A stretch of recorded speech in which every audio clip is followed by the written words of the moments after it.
Good afternoon, everybody. Clerk, will you go ahead and call the roll? Agent, Here. Clegg, Here. Halliburton, Here. Sanchez, Here. Willetts, Here. Whittings, Here. all present. Thank you. Welcome, Eulalia. We've got a presentation update on our language access program.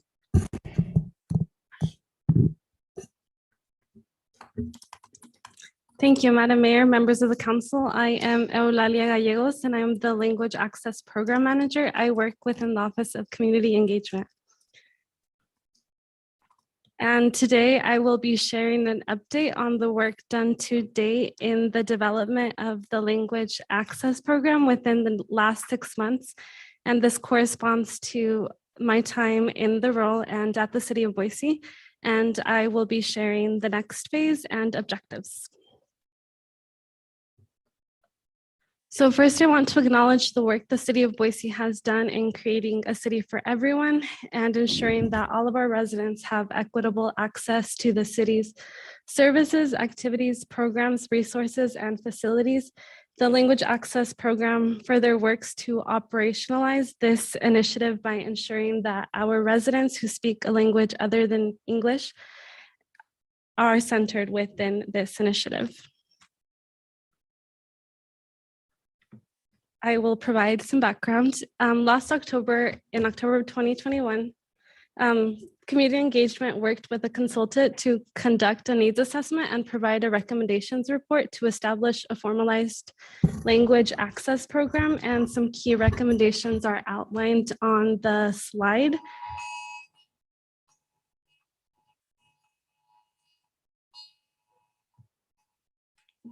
Oh, even on my watch. So this report serves as a resource to guide the work that I do on a day-to-day basis, and then guide the short-term and long-term goals of program development. And through the rest of the presentation, you will see how these priorities are put into motion through the program. So as you can see on the screen, Boise's bilingual and multilingual communities are also very diverse, and they continue to change, and they will change. And through the Language Access Program, we work to recognize these changes by tracking data and frequently gathering input from key stakeholders, and then responding to the changes in a way that centers the experiences and voices of these communities. So the recommendations from the ACSI report were broken down into phases, and on the screen we can see phase 1 of the program, and we have made significant progress in meeting these objectives, and through the presentation I will share this progress. And these goals and objectives are also ongoing, and we will continue with the objectives that say complete. So my role as the Language Access Manager is to create a culture of access. I work within the Office of Community Engagement, and my priority is really to work with my team in community engagement and then work with a team of liaisons from other departments to prioritize and move the work forward. And now I will share a program update.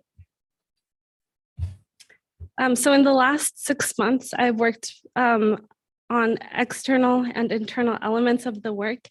And this has included working with an amazing team of liaisons from other departments, and then creating an internal toolkit for language access, facilitating interpretation and translation services, conducting community outreach, and also working towards Title VI compliance.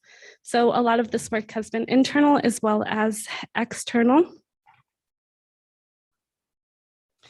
With this, I work with a team of liaisons from every department, and these liaisons were identified by the department directors, and our team meets on a quarterly basis. And this team has really been important to establishing our internal framework. And for example, during November, we met together to establish a plan to update the language access plan for the city and then conduct a 4-factor analysis to identify the language access needs of each department.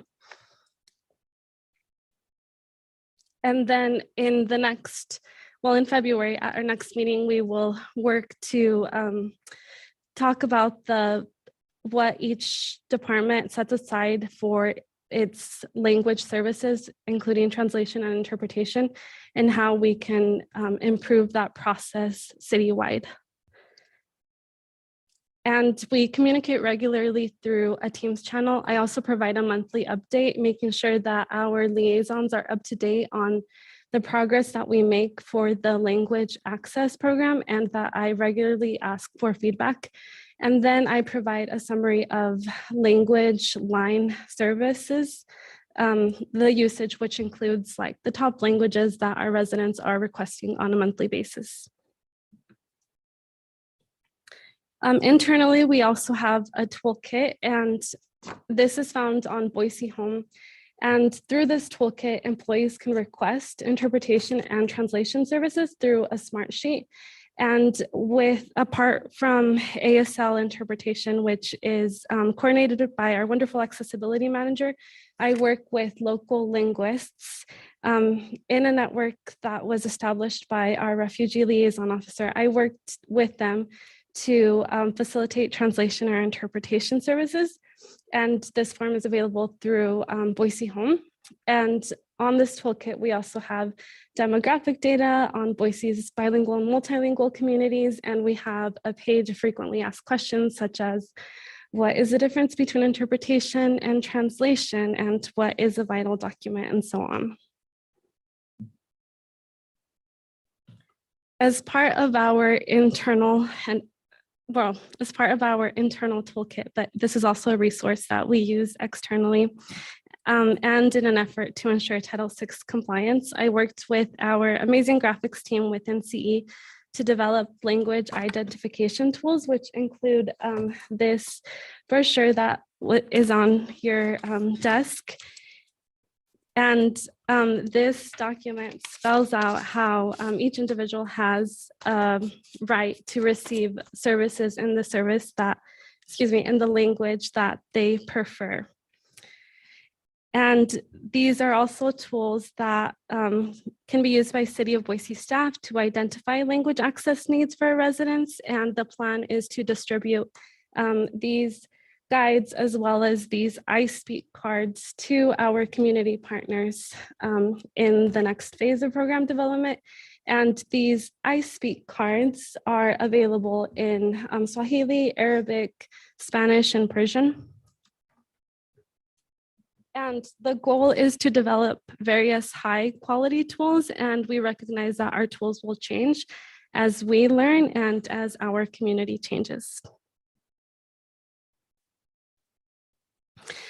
So in the past couple of months, I worked with a representative from Language Line to host training and information sessions, and the trainings were available to liaisons from each department, and they were also asked to invite any members of their team. As a complement to the trainings, I distributed quick reference guides, which include postcards, brochures, a desktop display. And these tools, we have I Speak tools, and these tools also provide the toll-free number and the unique client ID. And the idea is to have various tools available that our team can use at their varied site. We know that our teams work in many different sites and we have many tools available for them. And as I mentioned, I track the data through Language Line. So with that, we are tracking the usage and improving the components that need improvement. In October, I also worked with liaisons to write and distribute a survey to front-facing staff, and information gathered from the survey is important to identify use of language services, the needs, and other measures. The survey responses will also guide the next phase of program development and any training needs and important data such as what do front-facing staff identify as vital documents. As part of my role, I also facilitate translation and interpretation services. These are some of the projects I've worked on. I am really excited about a project I recently worked on, which was a translation of an application for a youth service program in Parks and Recreation. And this application will be available in Somali, Swahili, Arabic, and Spanish. I also consulted with the Watershed and they are in the process of creating a bilingual bilingual exhibits. So those are exciting. And then I'm working on a plan to translate vital documents for our departments in the top 3 languages and Spanish. So as part of my work within the first 6 months, it has been important to be to be engaged with the community. So I worked closely with the refugee liaison officer and the liaison for the Hispanic community, and they have been important to introducing me to community partners and key players. It has also been wonderful to re-meet some of the members of our communities now through my role as the Language Access Program Manager. And we also hosted a successful First Thursday event in honor of, or to celebrate Hispanic Heritage Month. And I've also had the opportunity to network and meet members of the National Municipal Language Access Network and participate in trainings provided through the Welcoming America Network.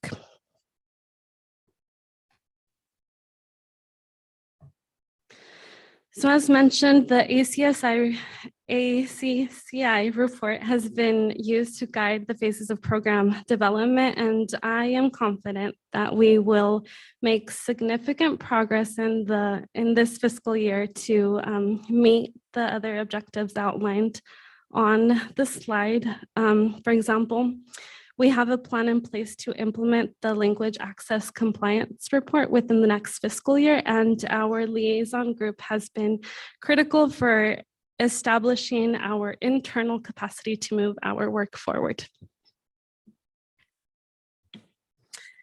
Finally, in the spring, we have a plan in motion to share our resources with community partners further. Well, a plus is that we deepen language access compliance.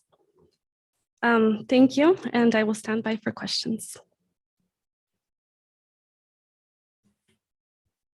Madam Mayor. Thank you, Alia. There was one slide where I think it was the community access to the Boise home page. And you said that people could request access, to the. Could you give me a couple of examples of what that means? Because I'm not sure that I 100% understand what they would be requesting. Thank you, Madam Mayor. Councilmember Halliburton. Yes, for example, when one of our members from community, from the Department of Parks and Rec wanted to translate that application. They submitted that request through the smart sheet found in Boise Home, and then I received that. And that particular smart sheet is really important to helping us track and streamline that translation. Yeah, thank you. And Mayor. Yeah. Thank you so much. This was very interesting, and it's a great service that we're doing in the community, and you're helping lead that. So thank you. I had 2 questions. One, is there a place in the community that you find that we need translations more than other? So if there's a certain location, and then number 2, do we outsource the actual translations or do we do them in-house? Yes, thank you, Madam Mayor, Council Member Willits. I have not identified a specific place where we would need more translations, but I am working with our language access working group and our liaisons to identify the vital documents within each department. And then once we have a list of those documents, we will work with community partners to triangulate like those findings to make sure that we know that those are the actual documents needed by our communities. In terms of the communities that we would need to, in terms of the languages that we will be translating to, we work with what is called the threshold, where we want to have translations available, vital documents translated to our populations that are greater than 5%. And this is all like Title VI compliance language, but we're really working to be strategic on how we are using our translation resources. So we start with our top language, which is Spanish, and about 4.5% of our population speaks Spanish. So we translate to Spanish, and then we go from there depending on what the document is and what community we think that will be using that document. And then in terms of translating the documents like in-house, I work with the local translator to translate them. Thank you. Madam Mayor, thank you so much. This was a fantastic presentation, and congratulations on being here for 6 months. That's a big threshold to overcome. So that was a weird way of putting it. What is going on? That was like word salad. You're talking about the City of Boise initiation period? Yes. Congratulations on being here for 6 months. Not many make it that long. No, I'm kidding. Like, people are here forever. Okay, can I just start over? I have a question about, so you showed a slide that had kind of the most requested languages just based on what is kind of incoming to the city.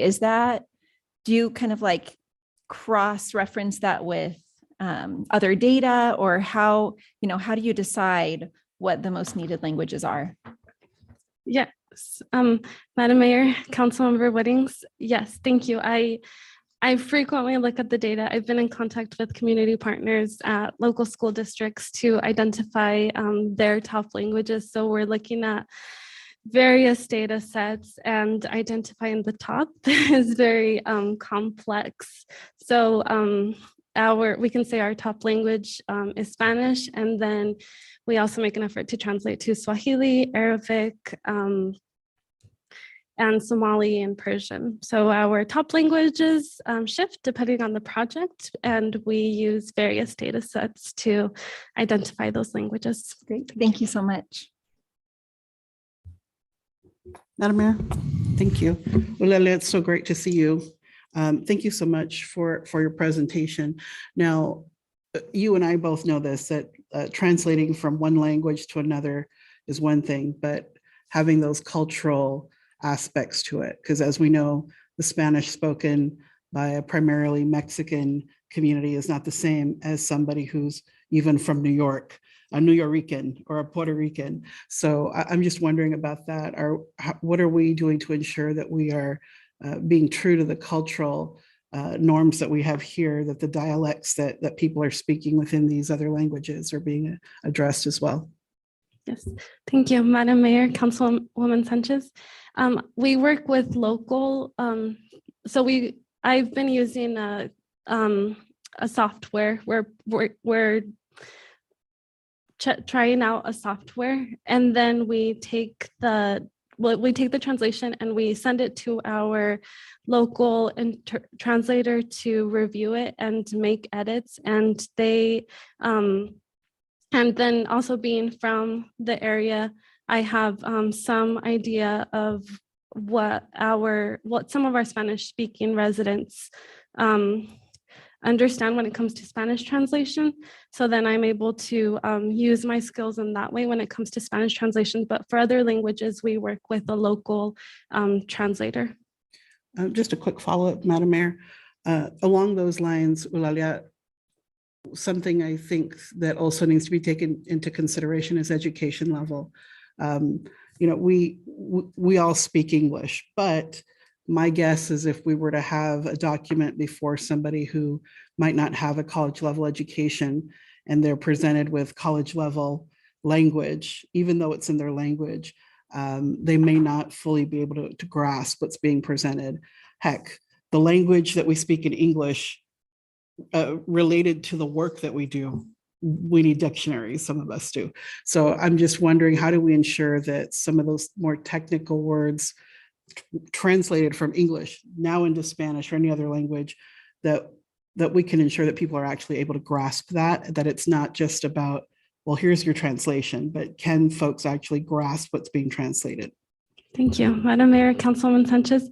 Yes, I think with this, there is a lot of improvement that we need to make when we are making those translations, but a lot of it is making sure that our documents are translated to plain text so that when we do take a translation, it's in plain text in English, and then that way it's easier to translate and be available to our bilingual and multilingual communities as well.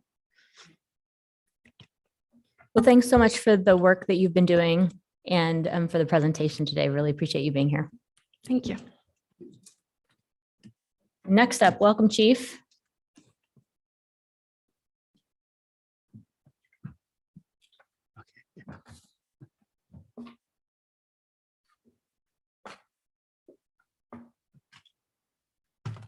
Quick switch here.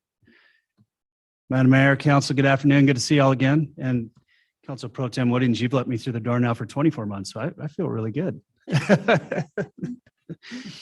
I've got two presentations back to back today. The first is going to be a year-end wildfire review on our deployments to give you all an update on that.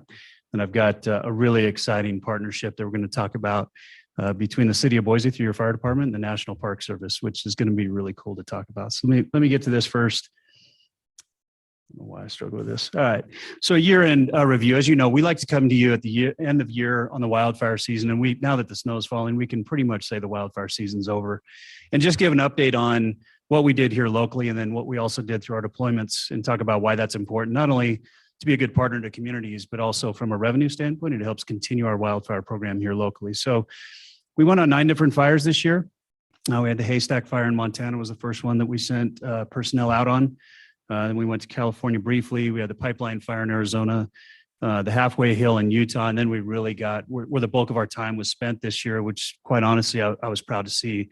We were right here in Idaho helping our neighboring Idaho communities. We had the Moose Fire, which was down around Salmon, very large fire that made the news, headline news. That was one of the largest fires in the country this year. And then we had the Four Corners Fire, which started pretty small up around Cascade and quickly grew and really threatened that west side community on Cascade. And so we had personnel up there at the Four Corners Fire. Those two in particular is the bulk of where we spent our time assisting communities. We also then had the 10 Mile Fire right here, a little bit closer to home. And then the last one was from a command staff structure.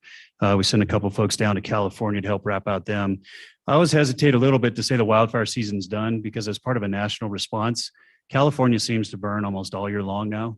It's not uncommon in December and January to receive that call for aid because they get those Santa Ana winds along with the vegetation, the topography. But talking to the chiefs down in California, they feel fairly good about where they're at right now. So I don't anticipate deployment there, but certainly if the need arises and we have resources available, we'll offer up our resources. Just to cover a couple other quick summary points, you saw the 5 states that we deployed to. We sent 37 different personnel, and this is a combination of firefighters in the line that have specialized training in the wildfire arena. We're very proud of those men and women. They bring a very specialty to our department, and that benefits us locally. So if we have those big foothill fires, we have folks that have worked in this space before. They're very in tune to the wildfire deployments in that wildfire arena. It's much different fighting a house fire than it is fighting a WUI fire. And so we have a lot of personnel that have received added experience, both from our department and then also experience that they brought with them when we hired them. We had 6,192 personnel hours total. Again, some of that was line personnel that required backfill. Some of that was command staff that deployed as part of incident management for those deployments. But the most important thing I want to make sure council knows and the community knows, our citizens, is that when we deploy on these, we are reimbursed at our fully loaded cost for not only the personnel that deploy, but for the backfill as well. So it's completely cost neutral. The city doesn't offer any general fund dollars to make this happen. And so the deployments pay for themselves. I like that because we're able to offer our assistance to other communities, but we also don't bear that burden of cost to deploy. In addition to that, we do receive revenue every year, and that revenue is simply from the equipment we send with the personnel. And so those refunds, those monies come right back to our budget. And it's important, I think, to talk again about why is that important for the city of Boise and the Boise Fire Department. That revenue is generated to support current and future programs. And just a few of those, we have annual education and training that all of our firefighters have to go through to be prepared for those WUI fires, even in our own city. And so that helps cover the cost of that education and training. We are replacing a Type 6 brush truck. And what that means to all of you, it's the smaller ones that are more agile. They almost look like pickups that have about 300 gallons of water on them and can quickly deploy. That replacement is in process right now. This wildfire revenue is paying for that replacement for our use here. We have mitigation projects that we do every year. We have a chipping program up in the foothills that is actually gaining a lot of recognition across the western states and in the nation as one of the best mitigation efforts out there. So we're being recognized as some best practice when it comes to our mitigation work.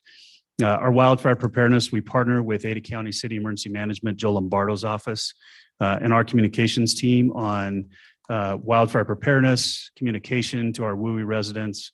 We also do some home inspections when requested to go in and look at how they can clear brush and all that. We're also part of some very interesting and innovative projects going on right now in collaboration with the Western Fire Chiefs on expanding mitigation efforts and what is best practice, and then also communication to those folks living in that, where they can literally go in, take a picture of their home, and then computers that do all their AI stuff, that's as deep as I get technically, will tell you, you should clear this brush, clear this from the side of your home. It's a really cool, innovative project that we're a part of. And then certainly the public awareness programs. And if you look at the three pillars in our own community of what we're trying to do, resilient landscapes is one. So that's part of our slope mowing program, our chipping programs to ensure the landscapes around homes and our wildland urban interface are protected. Fire adapted communities, that certainly is a collaborative effort. But we spend a lot of time up in the Mesa, up in other areas in our WUI, talking to homeowners and homeowner groups about wildfire safety. And then last, a safe, effective, and wildfire response. And quite honestly, you've seen this with the big foothill fires when they do occur. Even though we're a large organization, we can't do it all by ourselves. So we have to rely on good working partnerships with folks like Eagle Fire, Star Fire, and others, BLM, and the Forest Service to really help mitigate that wildfire quickly. So just a coverage of what those funds go to, and certainly without your support, we couldn't do this. So we appreciate your support. We appreciate that you enjoy us when we can and when it makes sense, helping other communities, especially right here in Idaho. And I would certainly stand for any questions on the deployment season 2022. Yes. Welcome, Chief, and thanks. So question on the mitigation efforts and public awareness. We used to have really robust interaction with the neighborhood associations on fire adapted communities and defensible space. Are we keeping up with all of that over time? Are there any of those neighborhoods that we need to go back into with a more expanded effort than just a maintenance one? Council President Clay, great question. Are we keeping up? Yes and no. We did spend a lot of time, I think, this last year in the Mesa working with those homeowners association groups. Jerry McAdams is our mitigation captain that really does a great job, a lot of work in that arena. I think we're keeping up. Could we do better? Certainly, always we can do better. And as we have more people move into our community, especially in that wildland urban interface, that outreach is going to become even more important. So we're working a combination of technology to get the communication and messaging out, and our data folks have done an amazing job furthering that. We do have people, boots on the ground, that get up, but we can do better, and we will. Hopefully was that a two-part question? Well, it answers my question. I guess, the further question is, what are we planning to do to make sure that we do keep up, that we are doing better if we need to? Yeah, I think what I envision, I think the wildfire division would say the same thing. As far as mitigation and outreach efforts, I think more home inspections would be an outstanding thing to do in the wildland urban interface. Certainly our chipping program has been very successful. I see that expanding. It has not been a negative, it's been a positive. And then the slope mowing and some of the fuel loading, especially as we see in heavy wet springs where that fuel load is really increased. We have a lot of potentially dry grass in the future. The quicker we can get a lot of that cut down, the better off we are in the wildland urban interface. So I could see those areas in the future expanding our services. Madam Mayor. Yes. Thank you for being here, Chief. 24 months is quite a milestone. is. That's the word I was looking for and grasping for that I just couldn't quite find. Milestone. Thank you for being here for 2 years. If we have folks who are listening today who live in a WUI and would like a contact at the fire department, who should they reach out to for like neighborhood education stuff? Perfect. So reach out to our admin office. We're online and we will get them in touch with the right person. Tony Piscopo is our division chief of wildfire. And then between himself and Jerry McAdams, Captain McAdams, they will absolutely take care of anything somebody needs. Great. Thank you so much. Thank you. All right, I'll roll into number 2. Yeah. This is exciting. This started off with, hey, Chief, you want to meet with the National Park Service Structural Division? I thought, interesting. Never put those two together before. And so we sat down and had an initial meeting. Chief, if you want to come up and join me, this is Shane Crutcher, the Chief of the Structural Division of the National Park Service. And so we had an initial sit down with our staff and with Chief staff, and he explained some of the challenges they were facing through training for the National Park Service structural firefighters. They're housed right here in Boise. And I'm going to let Chief Crutcher talk a little bit more about his position. But long story short, through this conversation, we started to realize there's a potential for a partnership here that would be really cool, really exciting. Certainly, I know that the training center was built before my time here, but I knew all about it. And I knew that part of the goal with that training center was to open that up to other agencies to partner with, to do joint training, to offer up our services and our facilities in a partnership format. So that initial conversation led to Chief Crutcher's staff go and do some work on his end. And then certainly I want to recognize Chief Boland and Chief Gervais. Brad took on, can we accomplish this down at training, what we're talking about? And Romeo certainly did a great job tackling kind of the contract and the structure of the agreement, working with legal to see, can we put this together? So long story short, this relationship kicked off. You all had a chance to look at and approve the agreement itself. We had their structural firefighters down at our training facility during the month of October, and these are firefighters from all over the country within the structural division doing training at our house, at our facility. And in return, there's a financial return to the city of Boise and the fire department. That initial investment from the federal government was $750,000 to start off this partnership. And we see that as a great opportunity. We have a lot of needs at the training center that we've had over the years. That's an opportunity to help expand that training center to meet those needs. So we think it's a great partnership. It's a great start. Shane and I have spent a lot of time talking about this and really what the vision is long-term and how we can continue this vision. But I'd love to turn it over to Chief Crutcher and talk a little bit about how we got here. Sure. Thanks, Chief. City Council. Thanks for the time today. Also, just a little bit of quick praise to your team and the amount of time that we were able to turn around the agreement, right? We all kind of fall subject to fiscal year requirements, and the team on the side of the city of Boise was really quite exceptional in helping us get this across the finish line. So one, thank you for that. The structural fire program, the National Park Service, is kind of a best kept secret, maybe. We're a Washington headquarters office, but we're located here at the National Interagency Fire Center in the Division of Fire and Aviation. Our group, because of the relationship of fire in our name, definitely gets us here, but we are in all 100% of all of our national parks. Our program is made up of 18 engine companies that are located in some of our more complex parks throughout the nation. Roughly 300 to 350, depending on the day of the week, determines about how many folks are assigned to the structural firefighting mission on the operations side. All those folks, I won't say all of them, but the majority of them are collateral duty. So they have another job, whether they're law enforcement or an interpretive ranger, could be someone that works in facilities. And then when the call comes in, they provide that service. We also have fire inspectors in all 423 of our national parks, some that do it full time and some that are collateral duty as well. The National Park Service houses about 20,000 structures and somewhere in the ballpark, about 60 million square feet, and the largest museum collection in the world. Of that, those structures, all of them are historic. So it presents a unique challenge. A lot of the discussions about the WUI is definitely in our world, in our lane, and we do that as well. The agreement with the city, the fire department is quite advantageous for us.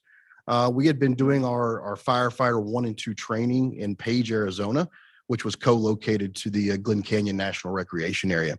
Obviously, climate change has impacted that quite a bit for us because Glen Canyon National Recreation Area is becoming much more of a canyon opposed to a water-bound type location for recreation. As a result, that was really impacting our ability to conduct and house our annual certification. We have a 15-week program that's blended. 13 of those weeks, 12 of those weeks are done in the parks of the location where the employee is at, and then 3 weeks is in person. And ultimately, we spend those 3 weeks really drilling skills, repetitiveness of building that muscle memory of how to do the functions that are required, and then they get a national certification as a result. We were looking to relocate our efforts because we really needed to be a little bit more proactive in our ability to kind of control the schedule that we had.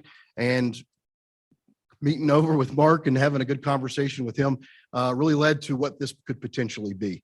We're looking for a place to do that, and we were able to find a great partner with the Boise Fire Department. And I do appreciate, again, the efforts that both of the staffs put forward to make that happen. We have one academy a year that we scheduled to do, and we do it in the fall.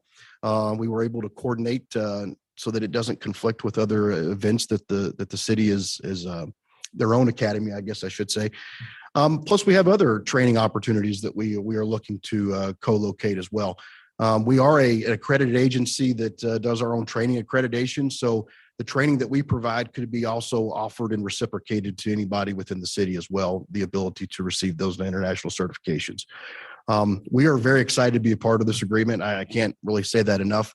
The amount of openness that the city's fire department has shown to us, and the graciousness of our staff as we hosted the 3-week training was quite remarkable.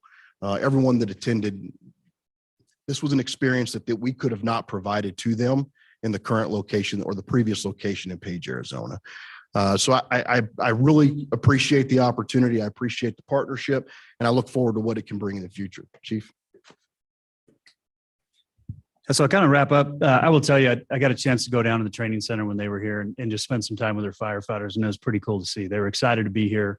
Our staff down at the training center, our training captains, the training division, were excited to host them. And certainly our firefighters, as we've gone around and visited fire stations and talked about this partnership, they're excited about that too. They see it.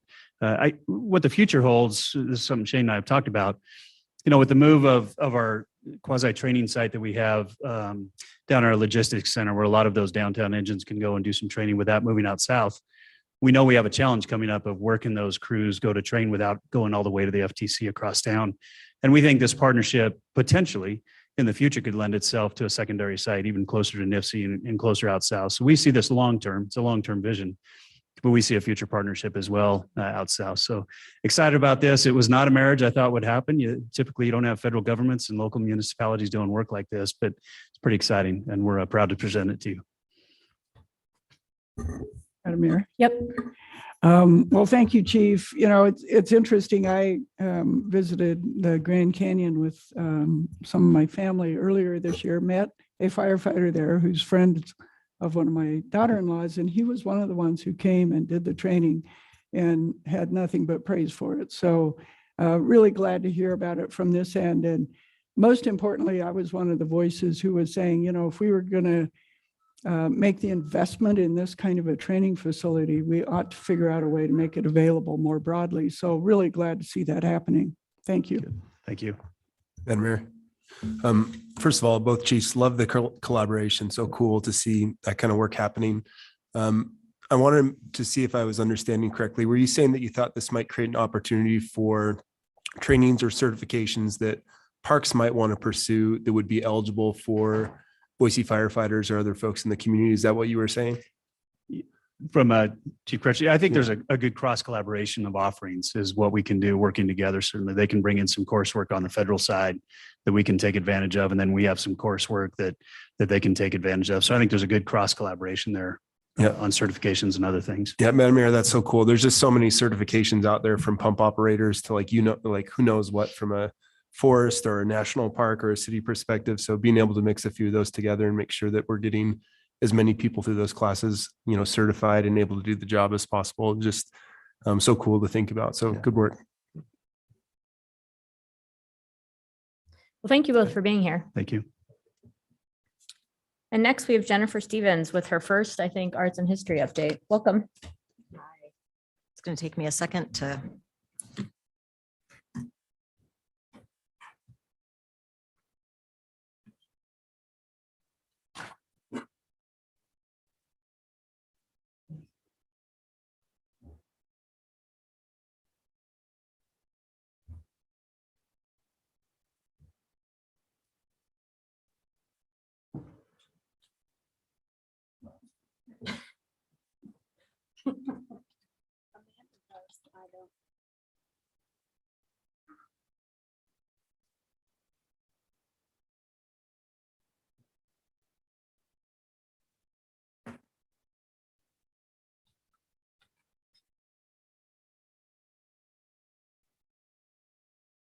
Then I'll get to see my. Hopefully not that, but the fact that I got JX Stevens for my name. I'm not really sure how that happened. Is this on? That's because it's not up yet. It's still working. Sorry, everyone.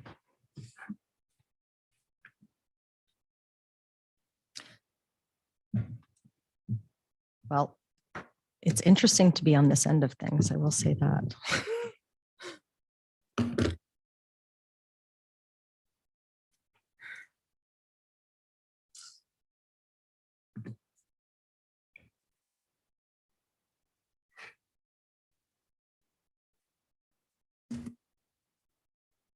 Have a technical problem.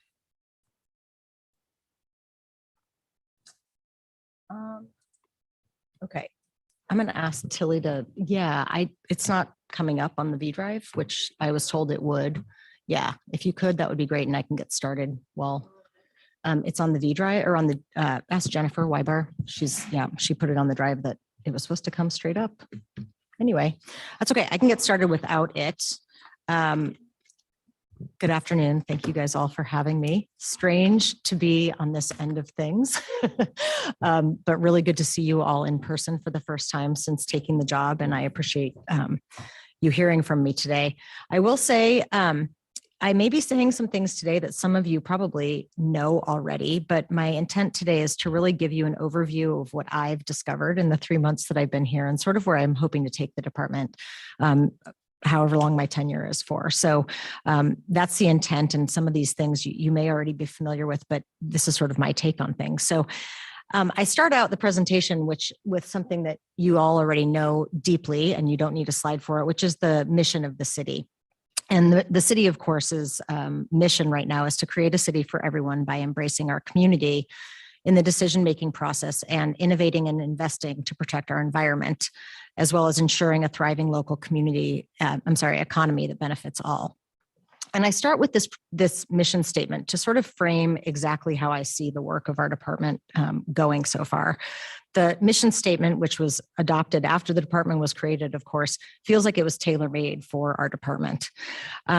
It drives everything that we're doing in the department. And as I've begun the discovery process over the last 3 months, I've really discovered that there are a lot of opportunities for the department's work to fulfill this mission. And that's really what my goal is.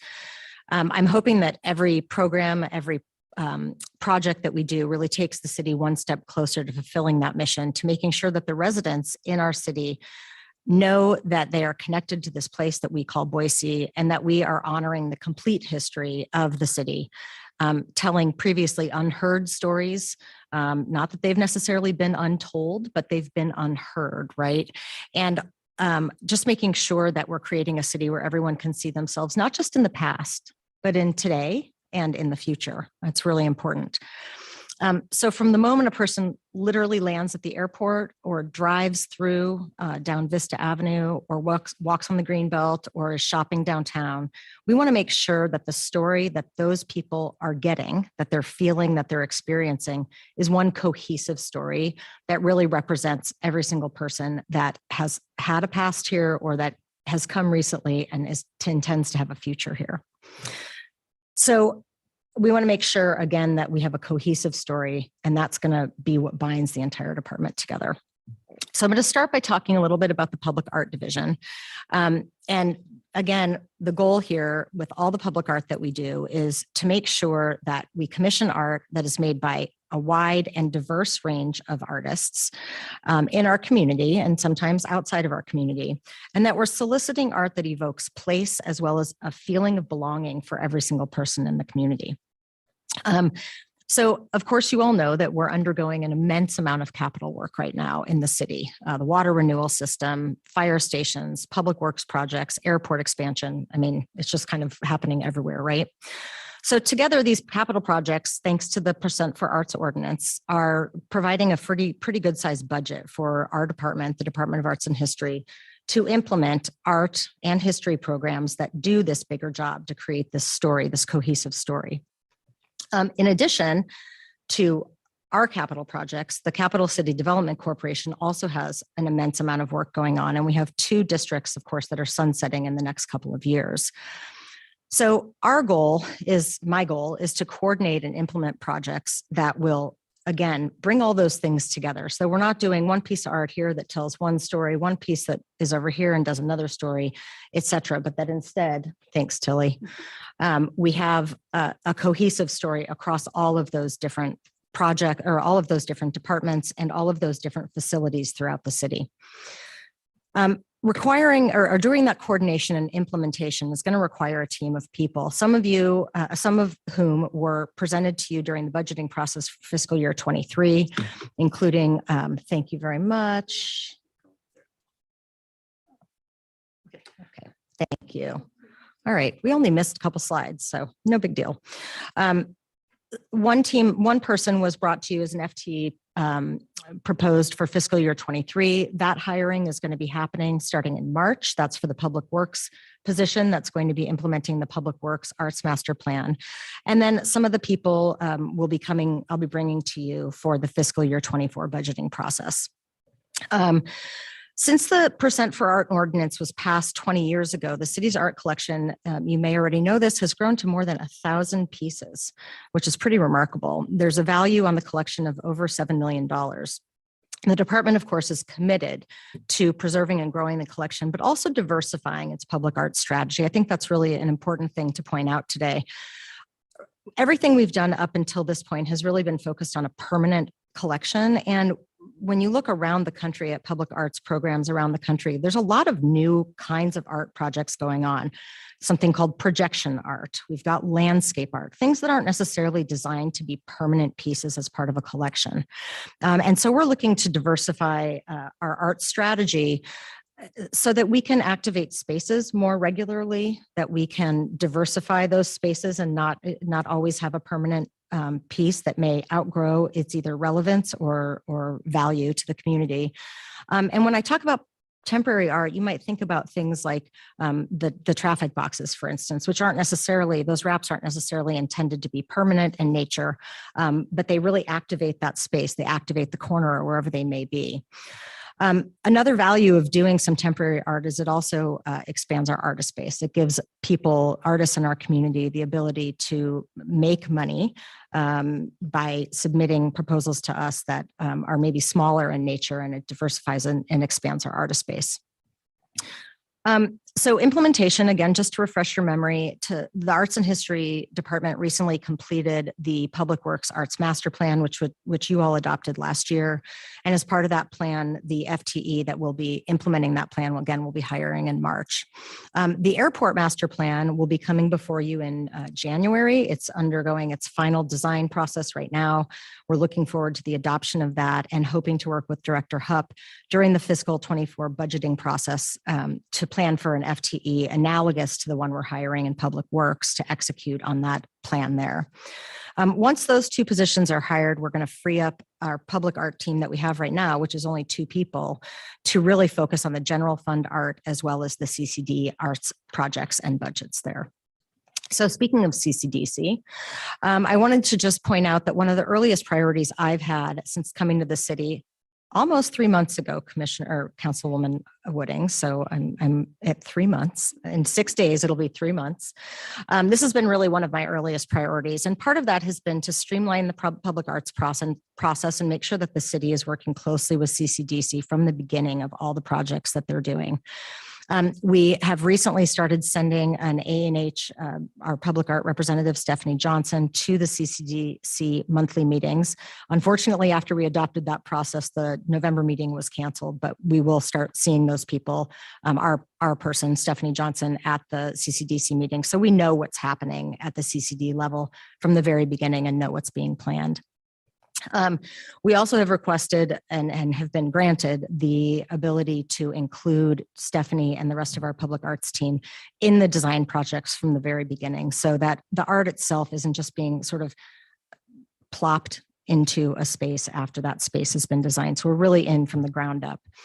And in good news, although all of this is good news in my opinion, CCDC has also invited us to present to them a deferred maintenance plan for the 2 districts that are sunsetting in the next couple of years. So the River Myrtle district as well as the West Side district. And what that means is essentially they have verbally asked us to present this plan so that we can get the art that's in those districts up to level set, meaning all in good shape before those districts sunset. And so I think that's a really positive step. We plan to present that deferred maintenance plan to them next week. Oh, sorry, I want to make sure I get to the T4s. We will also have several T4s coming to you, or I guess I don't think those actually have to come to you if I'm not mistaken.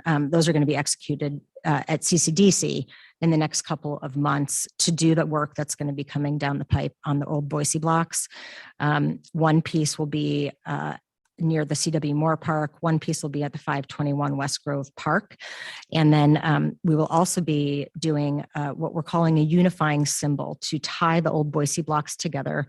We're commissioning an artist to do a symbol for us that will be stamped in the concrete along the way so that people can walk down the sidewalk in the old Boise blocks. There will be some historical interpretation in that sidewalk that's hopefully going to be built into the design of the sidewalk, and will really be a cohesive place for people to walk when they're shopping, draw people to the businesses in that area, and then also have some engagement with the actual space and the history of the things that happen on those blocks. So we're really excited about that. And that's a good segue to the history division. So with regard to the history division, our mission here is really to position ourselves as the experts on local Boise history and to know and to connect all the other experts in the city so that we can direct constituents to the right resources when they have questions that we can't answer. We are supporting the mission of the city by building on the previous work that the history division has done. We're telling stories, and again, they're really unheard stories that give each resident the opportunity to see themselves in the face of the past, but as well as today and in the future. Now, the department has done a really great job in the past of telling the stories of mayors and council and sort of municipal government. But we're really trying to devote a little more attention to things like women's history, things like Latino history, African-American history, again, telling some of those unheard stories so that we can expand the type of history that we are telling about the city of Boise. We also want to tell stories of our unique environment, our natural environment, and make sure that people understand how the environment has shaped how the city has grown, how it's changed. I'm going to talk a little bit about that in a few minutes when I get to our partnerships. We're also going to be re-implementing walking tours. We're going to be creating some new walking tours as well as recycling some of the old ones that we've done. We've done a lot of work in this department over the years, and a lot of it is sort of buried in our drives. And we're really sort of trying to get through all of that and understand what's been done and bring it back to life, because there's been a lot of really great work done by the department in the past several years. We'll be creating a Boise River tour, hopefully a Chinese history tour. I had the pleasure of going to Los Angeles recently for the National Humanities Conference, and was given an excellent tour by partners of LA Department of Culture, who partners with all these wonderful organizations in the city, and gave us a tour of Chinatown. Now, our Chinatown is gone, but there's no reason with technology these days that we can't do a really cool tour. So we're going to be doing some of those kinds of things. As I mentioned, we're also going to be installing some interpretive signage in some of the urban renewal districts, including the Boise blocks, but also hopefully the Linen blocks and River Street in conjunction with the Irma Hayman House. And finally, of course, we will be continuing the Fettuccine Forum series. And this year, we've already been offering those programs in hybrid. So we've had people in City Hall as well as on Zoom, and have had incredible attendance. I've been attending Fettuccine Forum myself for almost 20 years, and I've never seen, since it's been at the Rose Room, the kind of numbers that we've seen this fall. So we're really excited about that. The speakers that we have this year, again, represent this greater theme of trying to tell some unheard stories that aren't typically part of what we call the master narrative of Boise's history. Looking ahead and really excited, in September of 2023, Boise City is going to be hosting the American Association for State and Local History Conference. So we expect anywhere from 900 to 1,100 people to come to the city of Boise and learn about our city. And of course, our department, Travis Jeffries, our historian, is intimately involved in that. He is sitting on the local arrangements committee. We intend to do tours as part of that. We also intend to host some events, including at our cultural ambassador, Boise Contemporary Theater, in September as an evening event. So we're really excited about that. We intend to submit some panels for that will showcase the work we've done specifically at the Irma Hayman House as well. So we're really excited about September's events here in the city. When it comes to cultural sites in the Irma Hayman House, this has, of course, been a huge and very successful event and opening that we had this year. It came on the heels of my arriving approximately 2 weeks later. And I had to give a talk, which felt a little strange, I will say. Since that time, though, I've had really the incredible pleasure of understanding what this house means to the community and how valuable it is for really fulfilling the mission that we have in this city, to create a city for everyone. It was a huge success. We had about 400 people attend that day. Most of you were there. The house, as you know, is situated in the River Street neighborhood, which is, of course, in one of our urban renewal districts. And because it had been undergoing so much change and so much demolition, really kind of on and off since the 1960s, it was really in danger of losing the remaining historical remnants of that neighborhood. It was historically a multi-ethnic neighborhood that housed many of Boise's African Americans. And so the ability to preserve this house and to demonstrate that the city has a commitment to telling these stories and showcasing the history of something other than the master narrative is really critical to that mission that we have. Since that time that we opened the house in September, the facility's been open to the public on Thursdays, Fridays, and Saturdays. We've been hosting events. We've hosted an event with the Community Partnerships Office on home ownership financing for African Americans, which was very successful. We've had public history graduate classes held there. We've had several group-specific tours hosted with Preservation Idaho, so it's been a real success so far. We are in the middle right now of staffing. We're hiring right now for the person who will be the full-time coordinator at that site. And literally just had an in-person interview yesterday and have a couple more this week. So we're hoping to have that nailed down just in the next couple of weeks. After that time, we will be really kicking off programming starting in January once that person's on board and can assist with planning that out. We're also kicking off at the Irma Hayman House the first of what I'm calling the Boise State Docent class. We are reaching out to Boise State. We are working with the Urban Studies Department as well as the History Department and the Anthropology departments. That is open wide. It can be open to anybody, but that's the first set of groups that we're reaching out to get interns to come help us with this house, come learn how significant doing this kind of work is in a community, and also give the public an opportunity to see our youth and have the youth really connect to our city. So we're really excited about both of those things.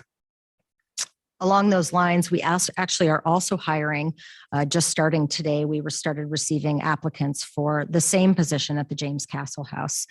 Now, the James Castle House is a community gem that I frankly didn't know much about when I first started. But this is really something that if you haven't had the chance to go yourselves, I strongly urge you to do so. I admit I was a little in the dark about the significance of his life and his art in the wider art world. Since getting this job and starting it, I've learned he's an internationally renowned artist who was incredibly prolific while being profoundly deaf from the beginning of his life. There are books published about him by Yale University Press. The Whitney Museum of American Art holds 44 of his creations in their permanent collection. And he was from Boise, Idaho. So his home and the fact that we are in the city that he called home, where he created this incredible art, is really pretty phenomenal. Preserving his home and his work really positions the city of Boise as an art and cultural destination. And we also, of course, honor his life as a deaf individual, which goes toward our intent of really providing additional accessibility and really reaching out to communities that are not typically reached out to by civic organizations. More and more, our department is offering on-site and virtual programs in American Sign Language, which provides that better accessibility and engagement for a community that's frequently underserved. Our artist residency program here has been incredibly popular, but also really important to what I think we're trying to do here. It provides opportunities for local and visiting artists to engage with his castle's creative legacy and share their site-inspired work with our community. So they come, they live at the site. There's a little bedroom, there's an artist studio where they really sort of absorb the culture and the spirit, I guess I would say, of James Castle while they're there. This is the only artist home and studio that's recognized as such by the National Trust for Historic Preservation in the state of Idaho. So this is a nationally renowned site.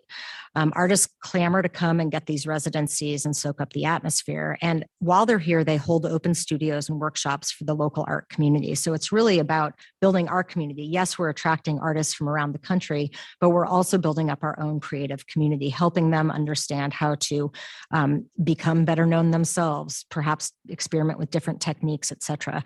It really creates a gathering space that nurtures our local artists and our creative community. When they come, they really forge lasting community connections with our visitors, gives us outreach to our peer cities and other urban areas around the country as well. And again, really attracts cultural tourists from all over. What's kind of neat about it too is at the end of each residency, we, the city of Boise, get to acquire one of the pieces of art by the resident who's been here. Bless you. So just to wrap up this part of the presentation, the Castle House is currently in the middle of being accredited as by the American Alliance of Museums. And this would make the James Castle House an accredited museum alongside with the Boise Art Museum and the Idaho State Museum. So we're really excited about that. Final accreditation documents will be submitted in January, followed by a site visit next fall. And then we're expecting approval in winter of 1993. Did I just say 1993? 2023. Wow, I'm just really getting old. Sorry about that. I'm going to move on to the archives now. How am I doing on time? When are you expecting me to wrap We're up? just at time now, but you started late, so we can maybe go 5-10 minutes max. We've Okay, got an great. exec. Yep. So I'm just going to say a couple things about the Boise City Archives. Our goal here is to really provide public access to the collections. We have a lot of new great collections, including CCDC's historic collection, the collection of Congregation Ahaveth Beth Israel, the Boise Synagogue. And our goal is to really make sure that these collections become open to the public, that there is a public space for researchers and scholars to come so that they can see again and begin to tell a different narrative about our city. We're working with the library possibly to get a public space to do that. So hold on to that thought. I hope to come back to you with more information about that in the next several months. We're also working with the clerk's office to ensure that our retention policies with regard to city records are in line with archival best practices. And so I imagine you'll be hearing about the archives a bit more sometime in the next 6 months or so. Our grant program has been very successful over the years, as you know, and has been really important for the seed money it's provided for our cultural organizations. I will say this is the first year that we haven't had enough applicants to actually grant all the money. And so we are currently piloting a second round to give away the final $30,000. And as we pilot this second round, we're trying a couple of different things. The first is that we're asking for the applicants to submit proposals that are thematically focused on the things that align with the mission of the city. So environment and multicultural things. That's the first part of the pilot. The second part of the pilot is that we're looking at possibly giving away more than the top line of $5,000 that we've done in the past. So this time the potential is going to be up to $10,000. So we could have as few as 3 grantees in this second round. We don't know what that looks like yet. The RFP goes out in January, and we're hoping to get through that process in March for programming that will take place between March and September. Just a quick slide on cultural planning. Our primary focus this coming year is going to be on the implementation of existing plans, but as I mentioned, we will be finishing the airport plan. We will be updating the cultural plan this coming year, the one that you adopted in 2017, and we're hoping to add a section on the creative economy in there, as well as putting together a general fund master plan. I don't want to skip this next part because it's really important. One of the things that I'm really trying to do as I come into this job is to align the mission within our department. I think what's happened in the past maybe is that each division in our department, whether it's history or public art or cultural sites, has sort of worked on their own, right? And have done incredible programming, incredible events, incredible content. But my hope is that as we take the vision of the city and the mission of the city, that we can align our programs throughout my department. I see that this is really going to be an opportunity to create some more efficiencies in the department and also have a better message to the public about what kind of things we offer. So let me just explain what I mean. With regard to, I'm just going to take the Chinese community. When I first started this job, I was lucky enough to be connected to Dr. Pei-Lin Yu. She's an anthropologist at Boise State University. And she came up to me at the Irma Heyman House and she said, you know, I'm connected to a number of people in the Chinese community who were displaced during urban renewal and they're aging. And what would you think about doing oral histories with them? And I, of course, was like, yeah, that sounds great. We would love to do that. So gradually, we've been reaching out to those people. We're expecting to do those oral histories in February. But it occurred to me, like, why just the oral histories that isn't connected to anything else, right? Well, it just so happens that our Chinatown viewers, which you see on the screen here, have recently had to be deinstalled due to some major electrical issues. And so we're thinking, well, why not do a replacement piece of public art that also focuses on the Chinese community? Well, it just so happens that the archives also just acquired the CCDC collection, which has photographs and documents related to the destruction of many of the properties that the Chinese people used to live in. So why not do an exhibit at our library out in Bound Crossing, where many of the Asian population in Southeast Boise live? Why not have them be able to access the history of the Chinese community at the library in Bound Crossing and be able to see what happened with the Chinese community here? And then once we get all that stuff done, why not take all that information together and create a Chinese history tour, a Chinatown tour here in downtown, right? So the idea of aligning the mission is making sure and looking for programs that meet the mission of the city, but take all of the different divisions within the Department of Arts and History and do programmatic things that work together, that create efficiencies and that all together come together to do things and create content and reach out to our residents in ways that are really comprehensive and thorough and tell a cohesive story. As I just mentioned, part of that mission is to reach out to the other departments. And so we are working closely with libraries. I just had the pleasure of going on a library drive-about with Director Jessica Dorr a couple of weeks ago. We went to every single library. We spent an entire morning together looking at the art that's hung in those places and looking at the many empty exhibit spaces that I'm hoping that our department can help fill. Of course, we're already working on we're working to fulfill hiring for the Arts Master Plan on Public Works, same with the Arts Master Plan for the airport. And then Planning and Development Services, we're really pleased that Tim Keene has invited our department in to be an integral part of the Design Boise project that he is working on. My department is doing the history of that. Travis Jeffries is working on various vignettes and part of that, that whole process that Tim is doing. We're hoping eventually to be integral to the Spalding Ranch development that's happening. Doug Holloway and I have talked at length about the possibility of turning that into another cultural site. That's a ways down the road. Don't get too excited about it yet, but we're certainly talking about that. And then, of course, we've been working with Sean Keithley and Andrea in the Office of Economic Development to think about how we can get the creative economy stuff into the next iteration of the cultural plan. The last thing I'll say is that we're hoping to revise the ordinance. It's 20 years old and it's outdated and needs to be updated for where our department is today and where the city is today. So you can be expecting to hear a little bit about that in the next year. And we're hoping to do that before the end of the summer. And with that, I skipped over a lot of stuff, but I said enough. I'm happy to answer any questions. Madam Mayor. Yeah. I know that we're running late, and you touched on this a little bit, Jen. And great presentation. Way to up that 3-month milestone. You touched on it a little bit, but I've been to several airports within the past year or so that have just amazing cultural,